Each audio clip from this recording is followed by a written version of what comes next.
Hey everyone, Tim Clapham here for the c4d215 week 6 class here on FX PhD, and this class is going to span over 2 weeks, and we're going to create a little 5-second ID based upon music. And obviously music is an integral part of production work, and very often you may need to even animate to music. And what we're going to do is we're going to create a small ID. So in Illustrator I've drawn up these this logo which is very simple, but regardless of what you think of it, this is the kind of thing that happens in the real world. You get sent something like this from an agency, a designer, and they need it to animate. And as you can see, it's kind of like a sine wave that makes an M for music.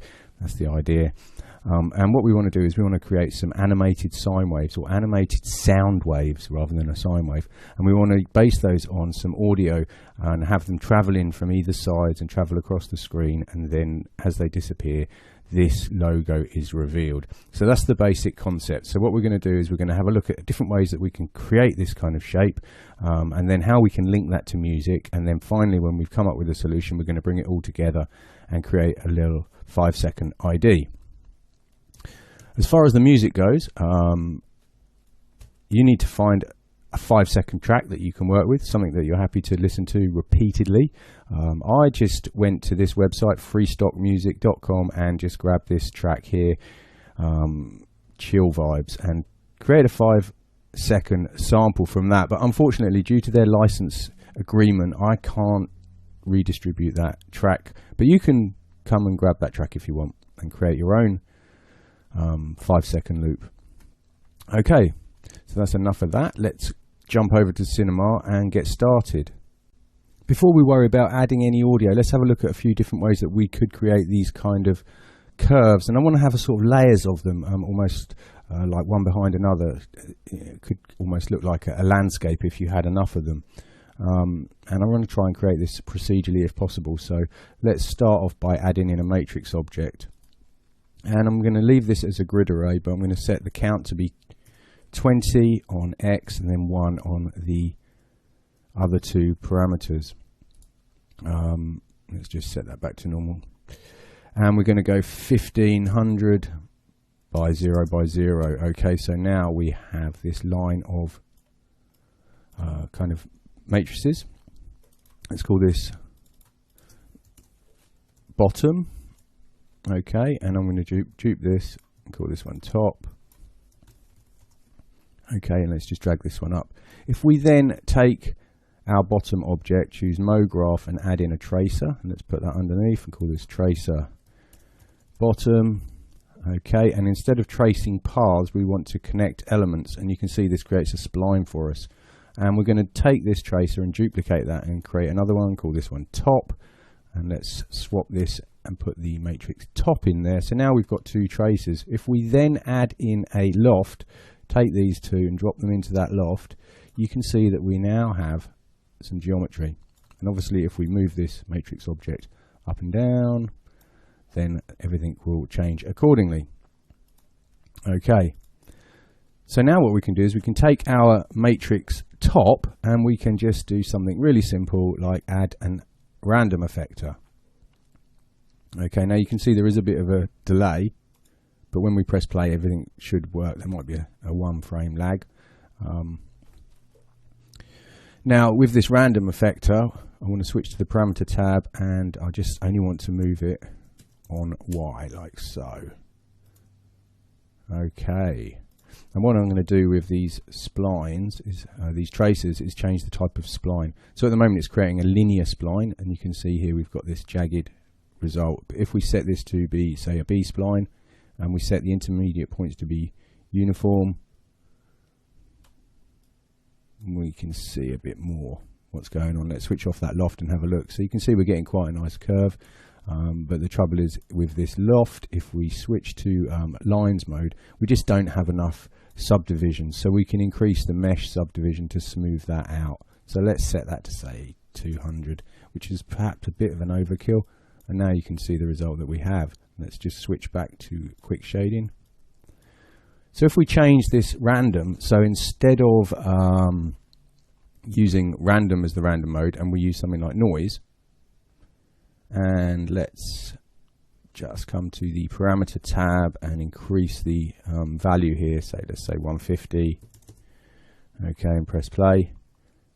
And there we go, and you can see now we're starting to get some kind of waveform. Obviously this isn't related to music, but we could link a sound effector in here, but I thought we'd just do it with a random effector to start with and see what kind of results we can get.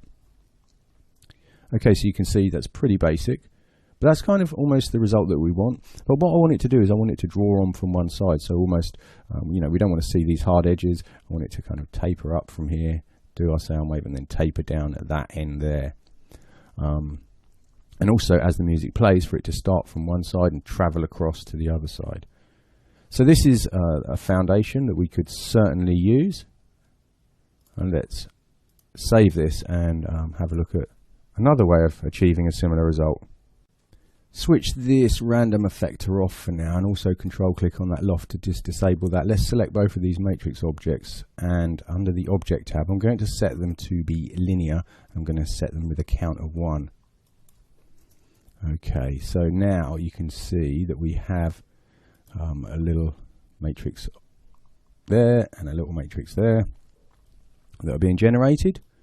On the matrix top, let's just delete that random effector out there. So what we can do now is we can select both of these and choose MoGraph effector and add in a time effector. I'm going to use this to move them along as we travel along through our timeline.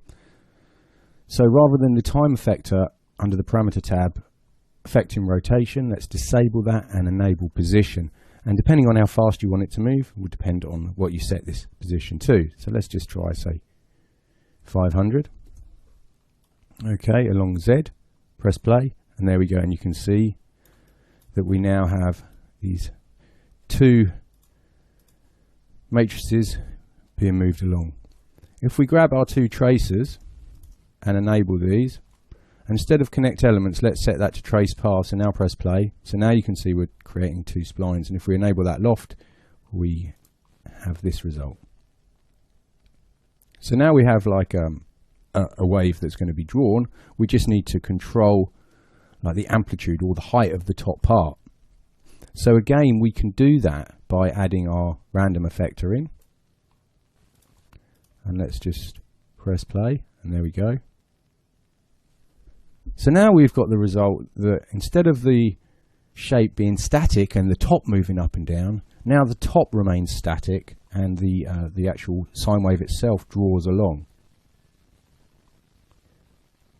Now we could use something like a formula effector here to maybe create a more interesting, and we could even use the random effector and the formula effector together and blend the result between them, you know, so that you kind of create a nice curve with the formula effector and then add a little bit of randomness to make it a bit more organic. I'll leave you to play with those kind of concepts, but you know, I thought this was pretty interesting. Still not a result we're after. You know, I want quite a few of these, and I really could do with the top moving as well as it drawing out. But let's just keep going with this, and eventually, hopefully, all of the concepts that we come up with will gel together. Okay, so moving on, how would we create a whole bunch of these if we wanted to try and keep this as procedural as possible? Well, probably the easiest way is to take our matrix objects, and instead of using linear, we come back to the grid array that we had before. Okay, there we go, and you can see the result of that. That's the random effector just affecting those. But now if we press play, let's just switch to lines, and you can see, there we go. So we're actually creating a whole bunch of these. There's quite a lot of geometry there.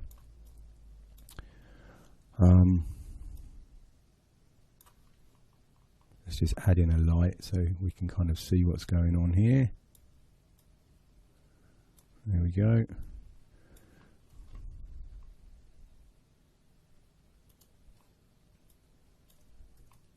Okay, so you can see we've basically got these thin layers. If we add our random effector back in and press play, now things are starting to look pretty cool. You can see this result that we're getting. It's a little bit hard to see here, but it's looking pretty nice.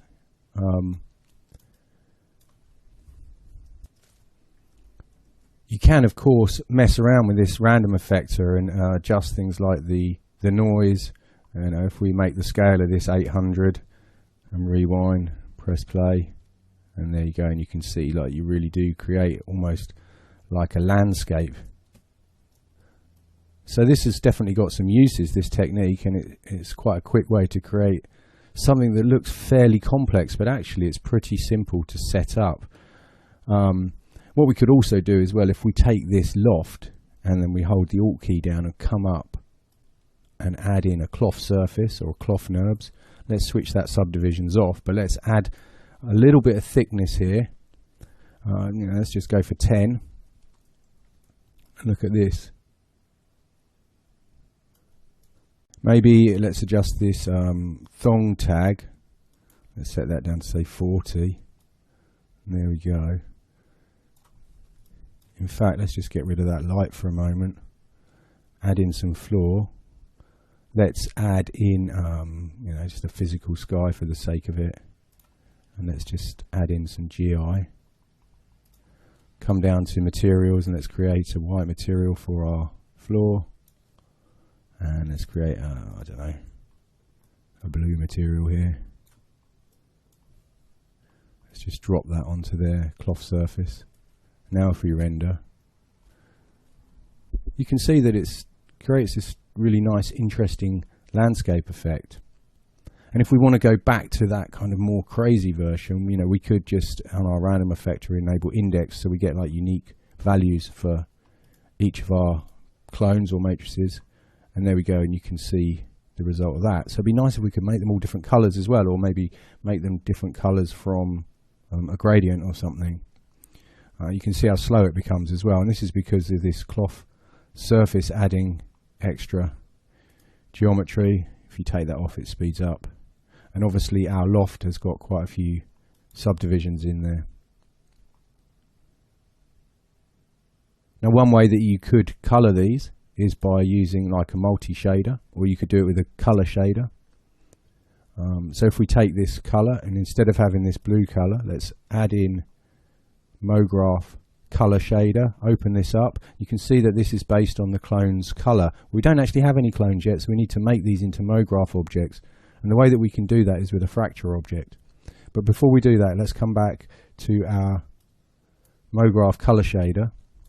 And if we drop this into something like a colorizer, and then what it will do is it will take the grayscale values of the clones or of our MoGraph objects, and it will map them to this gradient depending on whether they're black or white. So if we, for instance, say, okay, at this end I'm going to go for this kind of greeny color, and then at this end I'm going to go for something that's a bit more of a blue, and in the middle here let's just adjust. In fact, let's just do something wacky and put some purple or something there. So now we're going to have these colors. But to make that work, we need to select our cloth, hold down Alt, come to MoGraph, and let's add in a fracture. And if we set this fracture object to be explode segments and connect, it's going to explode each one of these separate segments into a separate object and then connect all the edges back together. So if we now render, it's going to look the same as before. It's picking a color that the fracture object sets in the transform tab here, which is this grey color. It's using that grey color to pick from this gradient. So if we select our fracture and instead of grey we go black, now if we render, you see we get the green. And if we go pure white, we're going to essentially take this blue color. So if we render now, it'll be blue. There we go. But if we take this fracture object and choose effector, random effector, let's call this random color, switch off position, enable color mode, we can even use the alpha strength, and there we go. And you can see now it's randomly picking colors from that gradient that we created. So we've created this funky kind of landscape very quickly, and it's pretty flexible with what we can do with it. But is it what we're after? You know, we're kind of digressing. We're going away from the brief. We need to create this M logo with these moving up and down. At the moment, these aren't moving up and down. Yeah, it looks nice, but really, and look how slow it becomes with the fracture object and the cloth. If we get rid of those, it becomes nice and fast. But, you know, really, it's not what we're after. So we're kind of going off on a tangent and we're not really creating the result that we want. Okay, rewound to the beginning, and I've just renamed these materials and effectors so they all make a bit more sense. I'm going to save this out so you've got this for a reference. But I thought it might be a good idea to actually bring the sound into the project now and have a look at how the sound influences these curves, because obviously with the random effector, you know, it looks nicely balanced and everything is pretty fluid, but really we should be checking this with the audio at this point. Now we're kind of coming up with ideas that may or may not succeed. We should have a look at them with the track that we're going to use. So let's just take this random effector that we've been using, get rid of that. So now when we press play, it's just going to draw our lines without any kind of variation in the amplitude. Let's switch off the fracture and the cloth object. If we select the matrix top, switch to the effectors, you can see we've still got our time effector in there. Now I'm going to come up to MoGraph and add in a sound effector. Let's just drag this down. Okay, so the first thing we need to do is switch to the effector tab, and here we have the option to load in a sound file. So if you haven't done so already, you need to get yourself some audio, and you need to save that out as like a WAV file or an AIF file, and like 44 or 48 kilohertz. And audio tracks work in a similar way to textures that you use in materials, and they need to be kept in the same directory as your cinema file or in the texture folder, which is a bit odd, to be honest. If you don't put it there, when you open it by clicking on the small ellipsis button here, you'll be prompted whether you want to create a copy. So that is a bit annoying that you can't use like a relative path to it. You can use an absolute path, or you can place it in the same directory as the file. It's up to you. Anyway, I'm going to just load my file in. Okay, and it's called Chill Vibes, 5 second. And here we can see that we have the option to offset the start of it, how we apply this to our clones, how the audio is sampled, and then we have a few other parameters down here. And if we scroll down, you can see that we can also use a filter here and isolate different regions. And this is a kind of representation of our sound wave. So at the moment we've got scrub sound here enabled. If I uncheck that, in fact, let's leave that check for a minute. If we scrub, nothing happens. That's because I don't have my little speaker here enabled, but if I enable that, you can hear the sound. And if we uncheck that, then you won't hear it. And that's pretty handy to know, because as soon as you start getting 2 or 3 sound effectors, they all pile up on top of each other, and the chances are that you will probably use more than one, because you're going to want to isolate different frequencies on here and apply those to different clones. And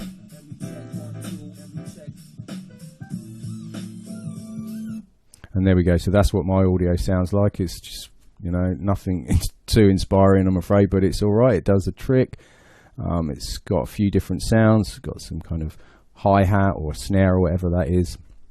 So it'll give us a few peaks and troughs, which could be interesting. So at this point, it's probably a good idea to save your file. Then rewind to the beginning. Let's just disable that loft for now, and let's just rewind, press play, and there we go. And you can see that we're getting something happening here. So something's happening to the top tracer object. If we rewind again and let's switch to the parameter tab, and we can see what's happening, and it's moving Y up and down on 50. So we can really exaggerate that a lot more. Let's even double it, which isn't too much of a huge exaggeration. But at the moment we're sampling all of the audio, all of the frequencies.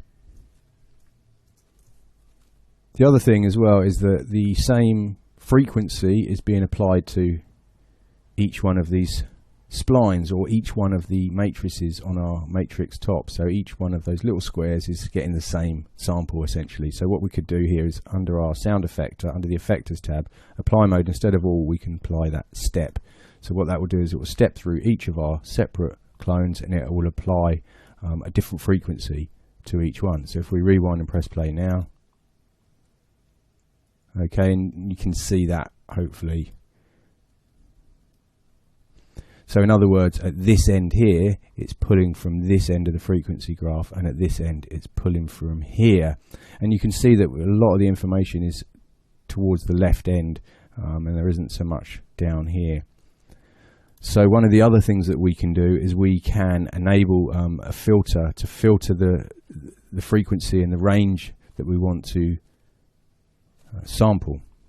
So if we come down a little bit lower, and here we enable use filter, you can see now, hopefully you can see there's a little thin stripe here. But if we increase the frequency, you can see that moves up and down. So we're sampling different parts of the audio. So if we set that to just say 1000, we can also adjust the bandwidth, and we can make it wider. So essentially, it's not just going to sample this area here, but we could pick from here to here. So I'm going to set this to be, say, 3000. Something like so.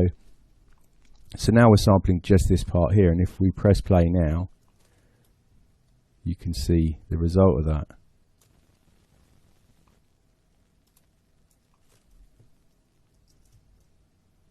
Hopefully now you can see that the samples are, different for each of our splines. They are quite similar. One of the things that we can do is, increase the volume of this, and you actually do that by using this compression, and you can see that as we adjust this, it kind of pushes the waveform up. And then we've also got this lower cutoff, and that kind of takes out lower frequencies, and you can see we can use that to sort of isolate different sounds. So if we just take that up a little bit to just kind of making the audio wave more contrasty.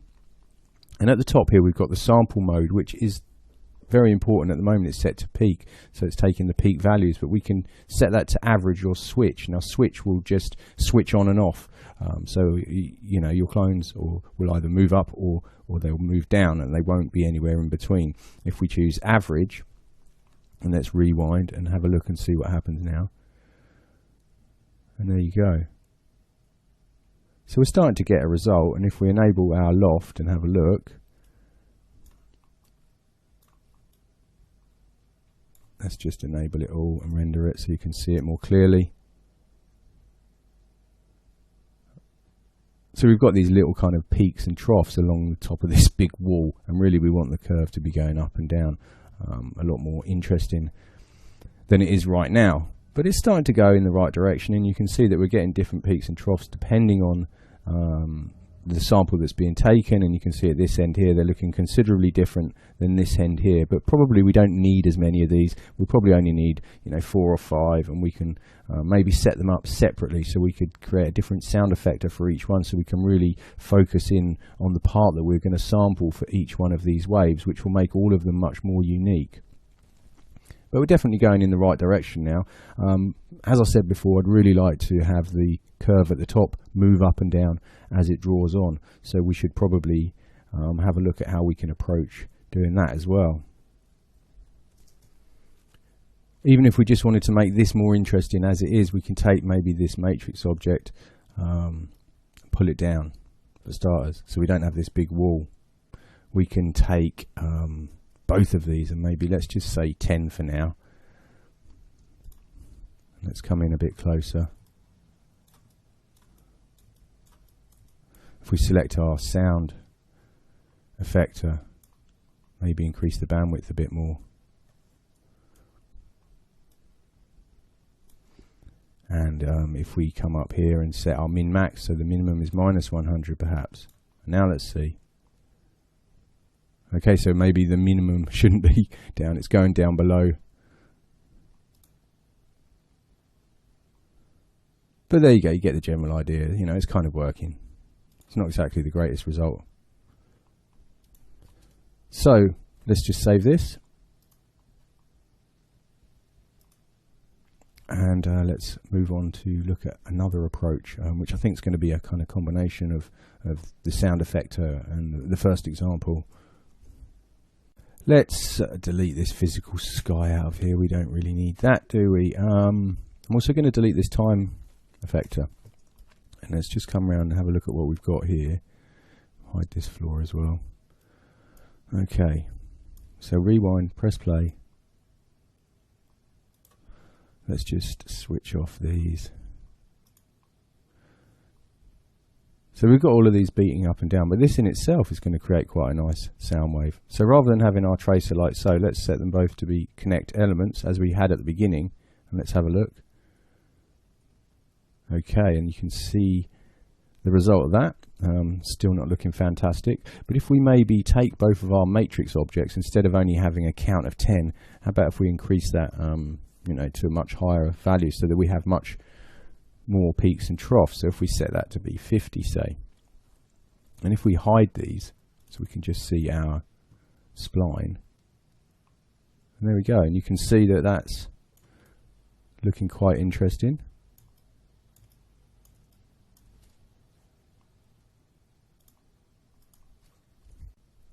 Currently the matrix objects are at different heights, so you can see that the matrix top is actually, you know, 31.344, but if we set that to 0 as well, come down to our sound, let's switch to the parameter tab and let's set that to be something crazy high like 1500. Okay, and now let's have a look. So the difference is incredible. You know, obviously that is much too extreme, but maybe if we take our matrix objects and make them a bit bigger as well, so we spread that out, maybe set that to like 2000,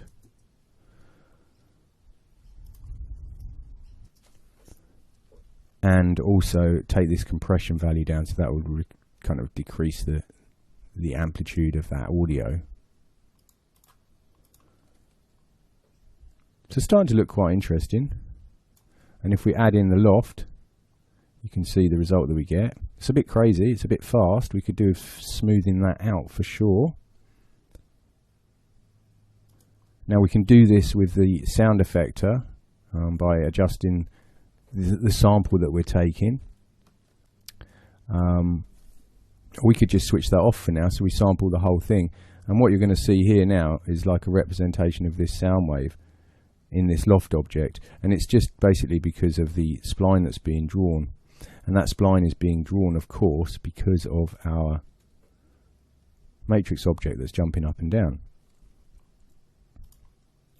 Now if we wanted to slow this down, make it look a little bit more you know, watchable, a bit more organic, a bit slower, but still maintain the same shape, we could do it by blending between all of the positions that they're moving with a delay effector. So if we select our matrix top, choose MoGraph effector and add in the delay effector, let's drag that to the bottom. And we only really want to affect position. And I'm going to leave that set to blend. And now if we press play, you can see it's less erratic. It's kind of moving between them a little bit more smoothly. If we switch it off, you can see that's what it was like before. Now with it on, and if we increase that to a really high amount, you know, it almost becomes unresponsive to the audio. So let's just pull that back, and I'm just going to leave it at 50. And if we add our loft to it, you can see that now, although it's still moving quite fast, it's more watchable. If we switch the delay effector off, it becomes crazy erratic once again.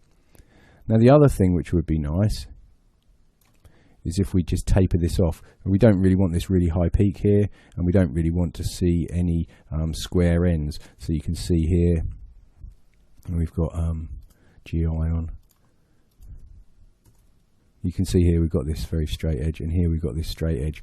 But that's a really simple thing to fix, because if you think about the logic of it, we're only affecting this matrix object, so we can take our sound effector and we can just add some fall off. So for instance, we could have like a linear fall off, put that along X. There we go. Again, a weird redraw issue there. There we go. So you can see that as I do this, we can start with no sound wave, and we can animate this coming in, and we can draw that sound wave on. So we're kind of drawing it on with an effector.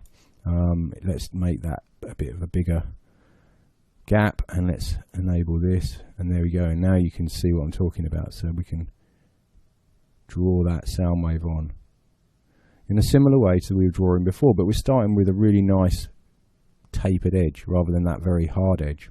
Another approach would be to maybe use spherical fall off like so, and if we set this to say 500 by 500, and now, you know, this is looking pretty nice. We can animate this travelling across. You know, we could animate the actual scale of the fall off. Let's just take that down to about 50. Okay, and you can see that now it's starting to come together. We're starting to get a nice pattern going on, and we can control whereabouts that waveform is. So I think this is the kind of technique that I'm going to use, and it means that we have ultimate control over each sound wave as well, because we can create a separate sound effector for each one. We can use the fall off on each effector, and we can sample different frequencies, so we can make sure that, you know, one, if you had the time, you could spend it so that one of them was sampling more of the drums and one of them was perhaps sampling the piano. If you were really doing a production, you'd probably want the audio to be supplied to you not as a final mix with all the separate tracks as separate files, which means that you could then easily isolate different instruments. It's a bit more difficult doing it this way, but it's still doable to create unique waves. Yeah, so that's starting to look pretty cool. Okay, so that brings us to the end of this week's lesson, and we covered quite a lot in a short amount of time there, but you know, it's interesting to note the different results that you can get using this kind of technique, and at the moment you can see that this is looking a little bit faceted. So really, to achieve these different results, it's a combination of balancing all these different things. For instance, if we take our loft and, you know, increase the smoothness of this to say 500, then everything starts to look a little bit smoother, but you are adding quite a lot of geometry in there. If you wanted to have less peaks and troughs, then you could select both your matrix objects and maybe set the count to 20. If I rewind and press play now, you can see it's a much simpler curve. And of course, that's also to do with the amount of fall off. If we set the fall off to be infinite, then we suddenly have all of our curve visible. We could go the opposite way and set these to be, 150, so that we have many more peaks and troughs. And again, we can grab our sound effector, and we could, increase the amplification of this to make a totally different result. So it could go from like a really nice soft undulating waveform to something that's a lot more aggressive, just by kind of playing around and animating these different parameters to kind of get the result that you're after. So I hope you enjoyed the class, and next week we're going to take this into our logo ID, and we're going to use this principle that we've created here, and we're going to animate a few of these, and we're going to bring the logo on using a very similar technique, and we'll set up a few materials, and at the end of it we should have like a little 5-second ID to show for our two classes. And obviously it's not much time, we're not going to be able to polish and finesse it, but it should give you a good kind of platform to work your own ideas into these concepts. So I hope you enjoyed it, and thanks for watching. Any questions, please ask it on the forums. Other than that, have a great week, and I'll see you all next time.